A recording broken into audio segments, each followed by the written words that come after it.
Here's how to shorten any URL for free so it is easier to share.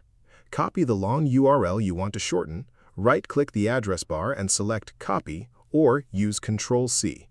Open a new tab and go to tinyurl.com. Paste your long URL into the input box. You also have the option to add a custom alias. This replaces the random string at the end with something memorable. For example, tinyurl.com/your brand name is far easier to share than tinyurl.com/6gck2aq. Check that your alias is available, then click Shorten URL. TinyURL will generate your shortened link immediately. Click Copy to copy it, and paste it anywhere: emails, social media, documents, or chat. A tip: if you are using shortened links in a professional context, consider creating a free TinyURL account, which lets you track click counts and manage all your links in one place.